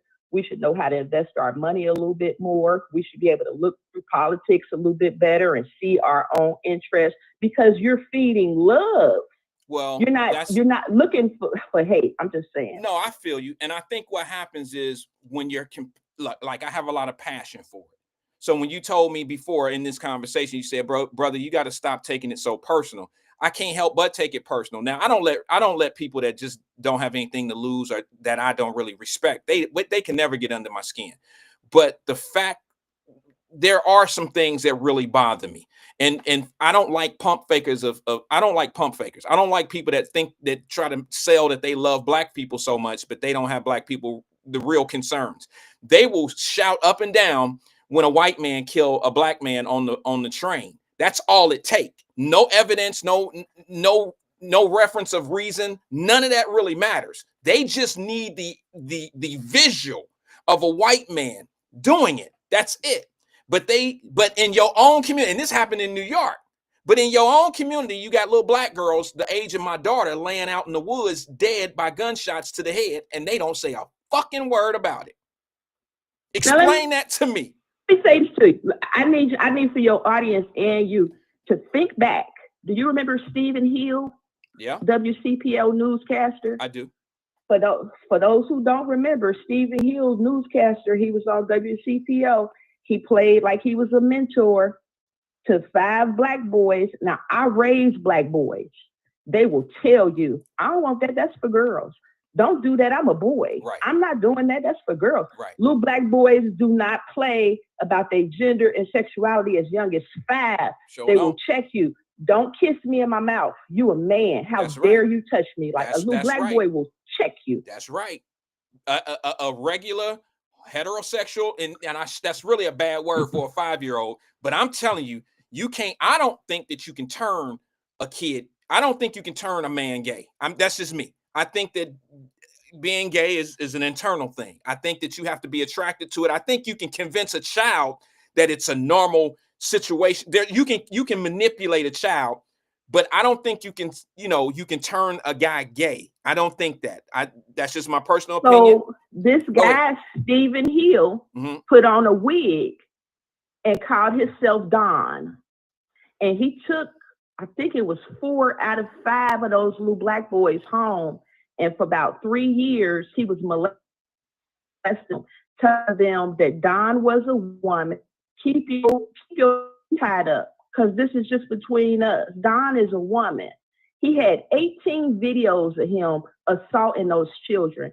And you know, y'all favorite loudmouth black activist was saying this is a setup because that's a black man. Chief Fangman is after him. It's an agenda. It's a setup. I don't know. This nigga was. I don't know who that activist was, but it don't matter. It sounds like it could happen. Today you can't find Stephen Hill's pictures nowhere on the internet. You can't find about it. He out of jail. He only had to do like 5 years probation and then pay a little bit of money. He out there still somewhere working. But what I'm trying to say is he was in the media when it came out. It was people who was protecting him and who was mad that we would even say something like that because it was a black man. Well, you got to understand, Marquetta, that comes from the old days of we keep everything in house. Don't tell the truth about Uncle Roy. We know Uncle Roy be touching the boys and, be messing with the boys in the family. We just going to stay away from Uncle Roy. And nobody. Now y'all supposed to whoop Uncle Roy. But you see but wait a minute. But you see what I'm saying? Uncle Roy touched the boys in the family, but don't nobody say nothing. But then Uncle Roy get away with it with the family and everybody distance themselves, but nobody fixed Uncle Roy. But so now Uncle Roy out here in these streets doing it. And it never goes corrected. And then when something happened to Uncle Roy, everybody got a problem with it. Some man or somebody some white dude did something to Uncle Roy. Now all of a sudden, the family who know Uncle Roy ain't shit got a problem with the people who did it because they white or somebody did him wrong. It's always Uncle Roy got done wrong. It's not, well, what did you know? Let me give you a perfect example, sis. You said something earlier about the little boy about the young man that got choked out on the train. And you said, what about his parents? That was his parents' fault because of some things. Now, let me just say for the record, so I wanted to say this earlier. You can't blame his mama because his mom was dating a guy years ago. And she was part of a domestic violence situation. And she got killed by a black man in a domestic violence situation. And he happened to walk in on that. You understand what I'm saying? He happened to see his mother dead. All right. So his mom has been removed from his life for a while. And that's a traumatizing thing for a little boy. All right. But now let me just say this to you. The father was nowhere to be found. He was not was nowhere to be. He was nowhere to be found, but you can find his ass now. You can find him now because he's ready to sue. Right, because he's up on stage. He want a Black Lives Matter it out. That's what I'm saying. He want a riot. That's what I'm saying. He want $1 million. That's what I'm saying. He want a couple of $1 million. Now you tell me how familiar is that? See, when we talk like this, we coons. You know what I'm saying? This is the type of shit that they call us out on for not liking our own when we hold our own accountable for the bullshit.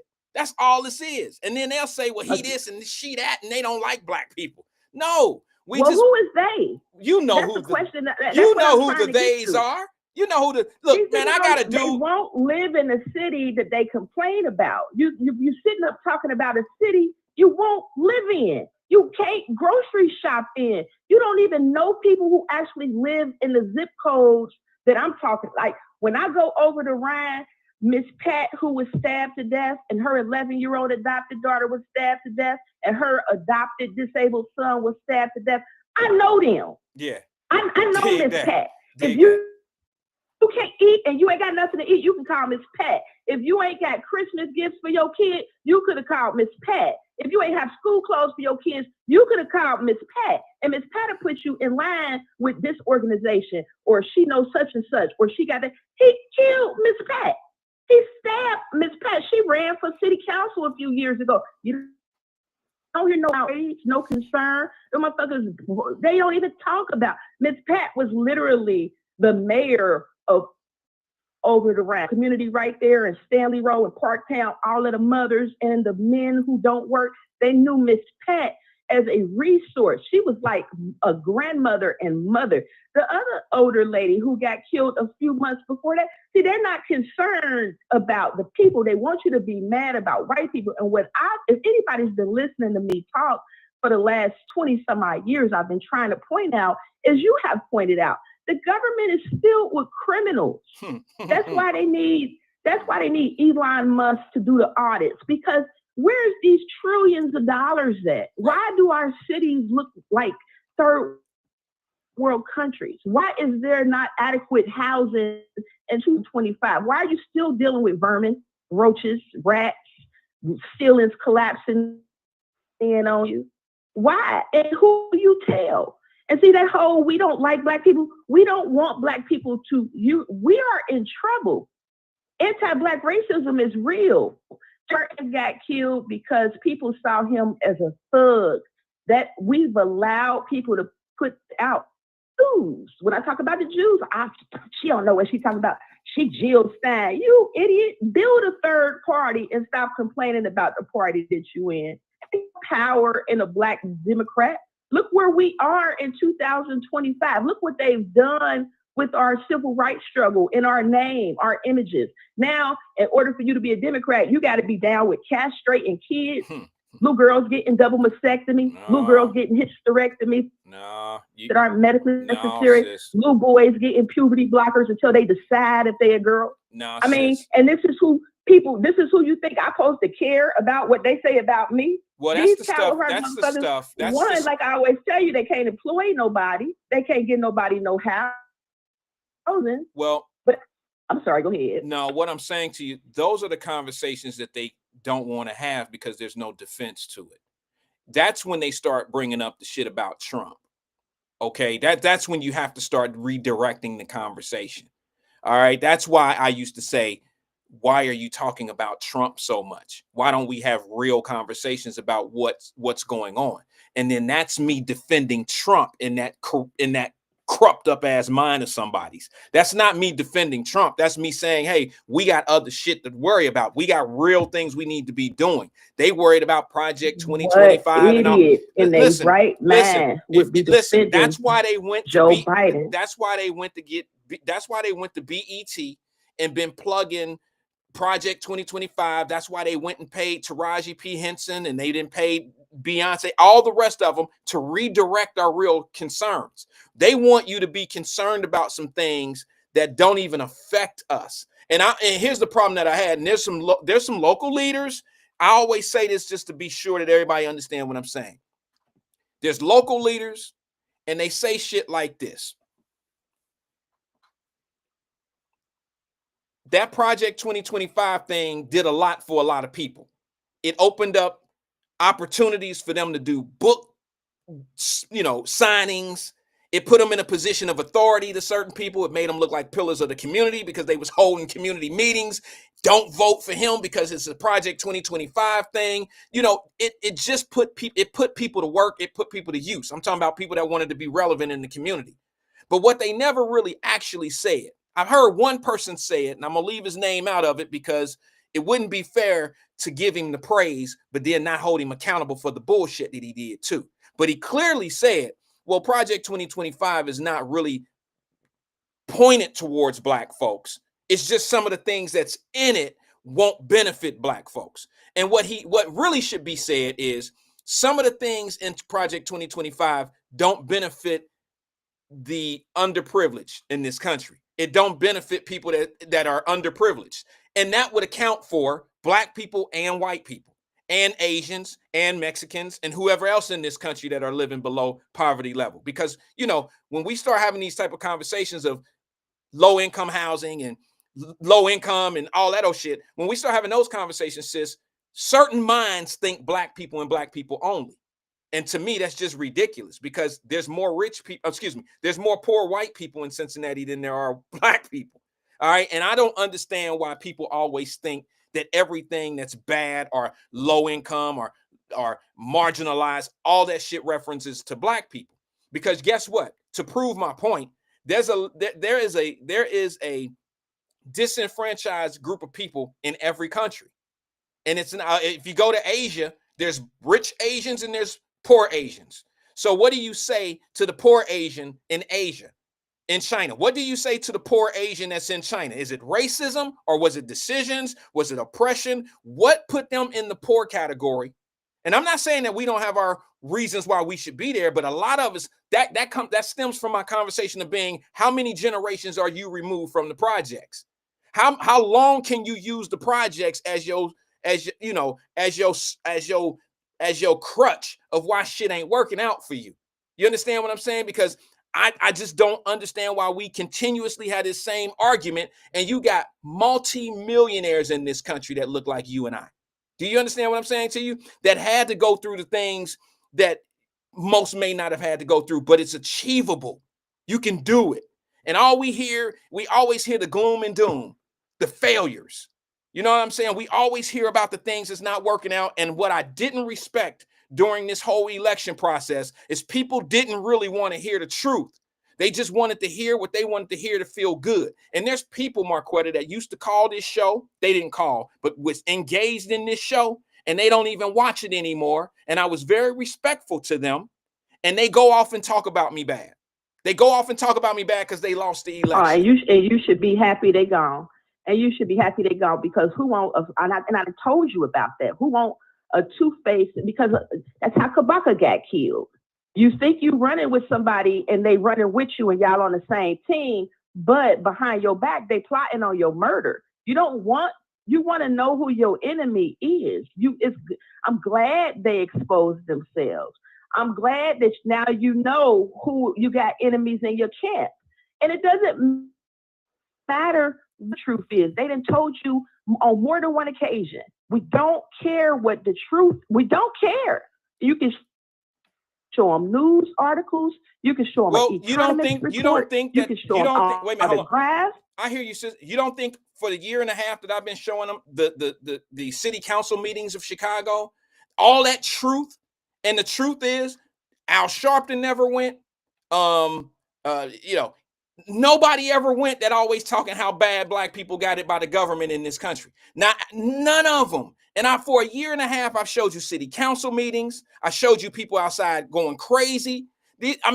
Talking about how they've been looked over, passed over, how you going to close our schools in New York, bring immigrants in there and send our kids home. How is that right? How you going to have $51 million a month set aside for people that don't pay taxes here? And not only that, you've been telling us for the longest, we don't have the funds to do the things that y'all need in y'all community, but you came up with $51 million. You can't be that much. How could they avoid those conversations? You're not hearing me. I hear you. You're not hearing me. I hear you, but the issue is the white man. And the fear, and I said this during the election, and the fear is a unified white male collective. That's the fear. Now, I don't give a damn personally, because I pay my own bills. I'm self-sufficient. See, I'm not dependent on the government. I ain't dependent on no man, and ain't no man gonna come in here and regulate. Maybe my mama might, but for the most part, can't nobody regulate what I say. Now, my mama, my mom and my daughter, I try not to let them know that I make these type of phone calls, because they don't like it because of the personal smear attacks on me. You notice how Lincoln Ware went to my daddy and my grandma just to stop me from calling in. It's a lady named Jessica Jackson in Chicago. You should call her, reach out to her. She's one of the leaders of Flip Red in Chicago. They want to flip it because they took her mother's property by probate court due to property taxes.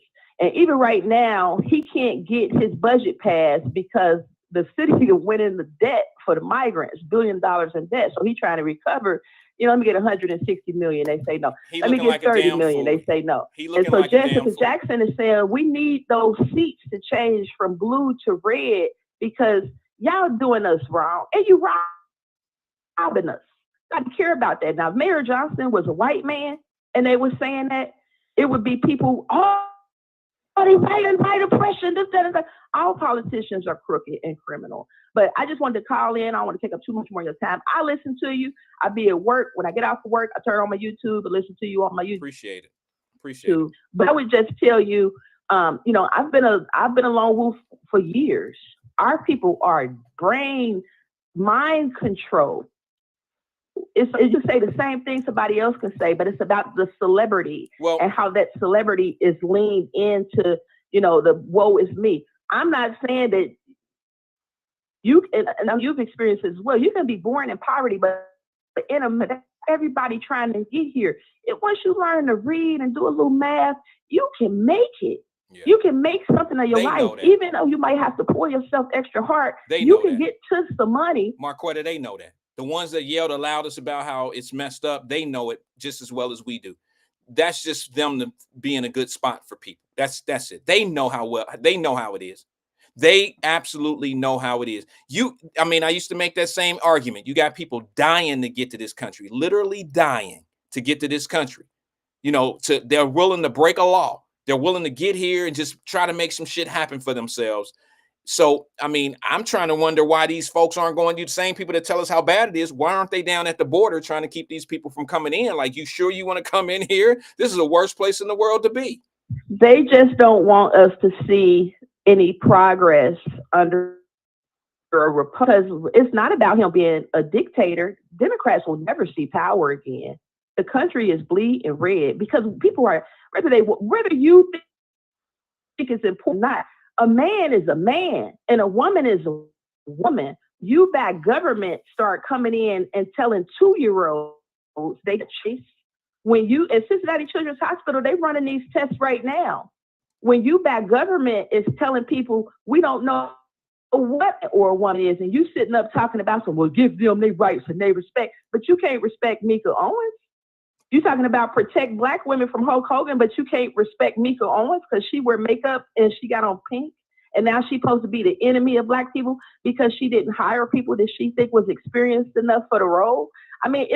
Our people are led by emotion. We are not led by policy, and that's why this country is for leadership. The Republicans for leadership.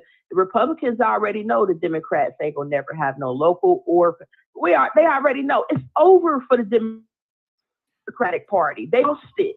They went out, and Black people who allowed them to use our civil rights history and the history of our ancestry in order to legitimize pedophiles wanting kids to have gender transitions, allowing illegal immigrants. It's been so many Black kids over by illegal in Texas, ran over, killed. I was in Family Dollar the other day. The sister got to crying. She said, I've been applying at this Family Dollar for the last 6 months. Every time I come in here, it's a New Mexican working.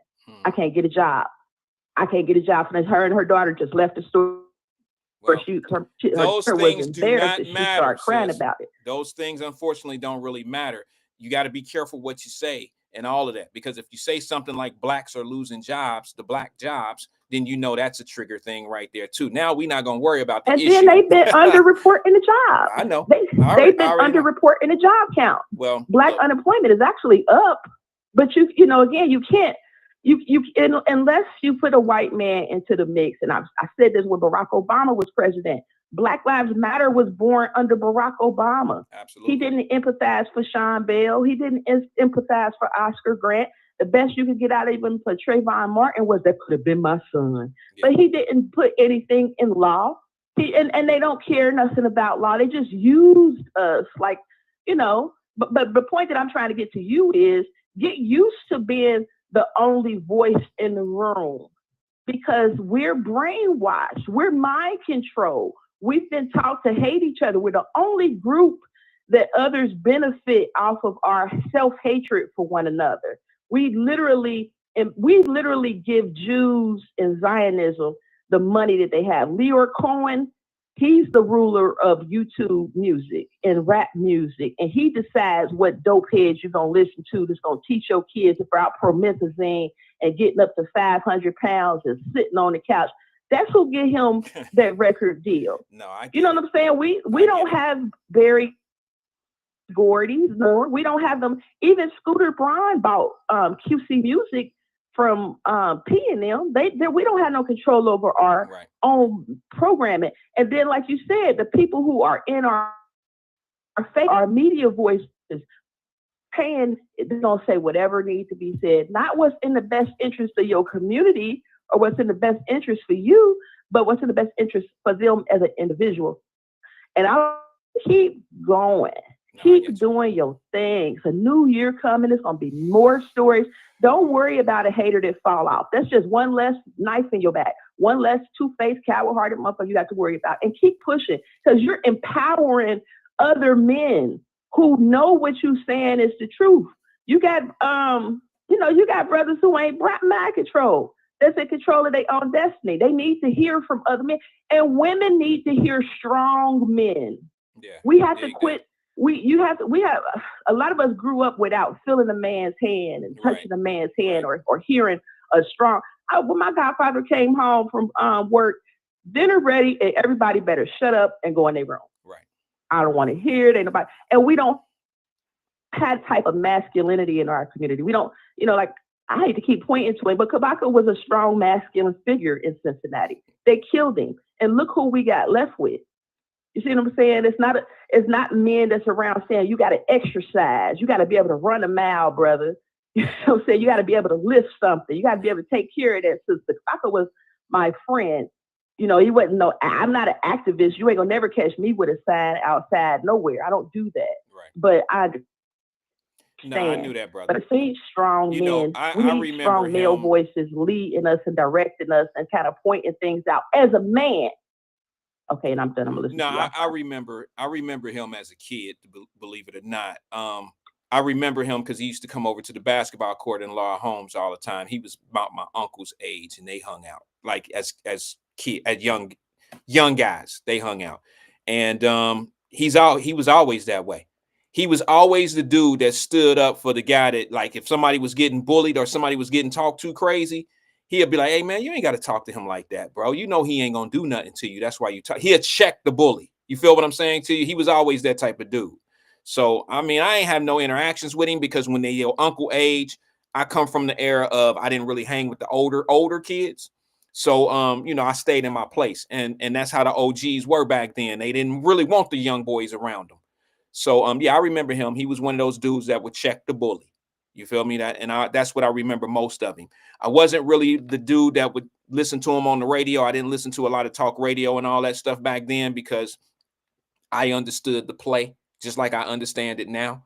I didn't have the tolerance like I had the tolerance now. In my older age comes a little bit more patience. In my younger ages, I think I got more into fussles and fights and arguments because I just didn't go. It was a no for me. Like I would tell you instead of just falling back, I just tell you. But I remember his arguments and I remember his fights. But that all being said, sis, I gotta go. I appreciate you reaching out. I hope Texas is doing you well. And peace and love to you, okay? I appreciate the motivation and the encouragement because that's what queens do to kings. And what you just showed me today was queen-like behavior, and you don't stand, you don't have a problem standing up for the right thing. You don't have a problem when you say something, standing on it.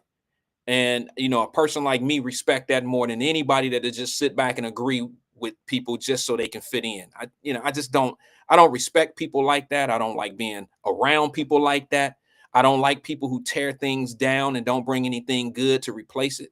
I don't like that. So you are a breath of fresh air for a guy like me. Thank you very much for being, part of the Wyatt Live family. I thank you very much, Marquetta.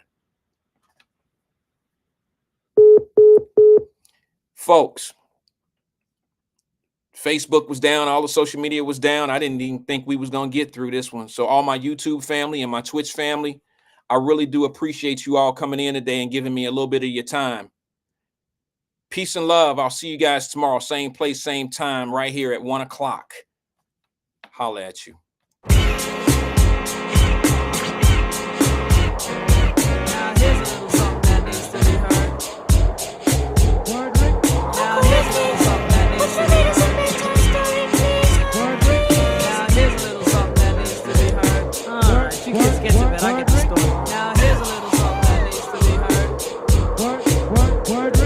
Tucked in. Here we go. Once upon a time, not long ago, when people wore pajamas and lived life slow, where laws were stern and justice stood, and people were behaving like they ought to good, there lived a little boy who was misled by another little boy, and this is what he said. Me and you tonight, we're gonna make some cash, robbing old folks and making the dash. They did the job, money came with ease, but one couldn't stop, it's like he had a disease. He robbed another and another, and a sister and a brother. Tried to rob a man who was a DT undercover. The cop grabbed his arm, he started acting erratic. He said, "Keep still, boy, no need for static." Punched him in his belly and he gave him a slap. But little did he know the little boy was strapped. The kid pulled out a gun, he said, "Why'd you hit me?" The barrel set straight for the cop's kidney. The cop got scared, the kid he starts to figure, I'll do years if I pull this trigger. So he cold dashed and ran around the block, pop radios of a lady cop. He ran by a tree, there he saw the sister. Shot for the head, he shot back, but he missed her. Looked round good and from expectations, he decided he'd hit for the subway stations. But she was coming and he made a left. He was running top speed till he was out of breath. Knocked an old man down and swore he killed him. Then he made his move to an abandoned building. Ran up the stairs up to the top floor. Opened up a door there, guess who he saw? Who? Dave, the dope fiend shooting dope. Who don't know the meaning of water nor soap? He said, I need bullets, hurry up, run. The lowlife brought back this dope machine gun. he went outside, but there was cops all over. Then he dipped into a car, a stolen Nova. Raced up the block doing 83. Crashed into a tree near University. Escaped alive, though the car was battered. Rat-a-tat-tatted and all the cops scattered. Ran out of bullets and he still had static. Grabbed the pregnant lady and pulled out the automatic. Pointed at her head, he said the gun was full of lead. He told the cops, back off, for honey here's dead. Deep in his heart, he knew he was wrong, so he let the lady go and he starts to run on. Sirens sounded, he seemed astounded, and before long the little boy got surrounded. He dropped his gun, so went the glory, and this is the way I have to end this story. He was only 17 in a madman's dream. The cop shot the kid, I still hear him scream. This ain't funny, so don't you dare laugh. Just another case about the wrong path. Straight and narrow or your soul gets cast. Good night, good night, good night. Knock him out the box. Knock him out, Rick.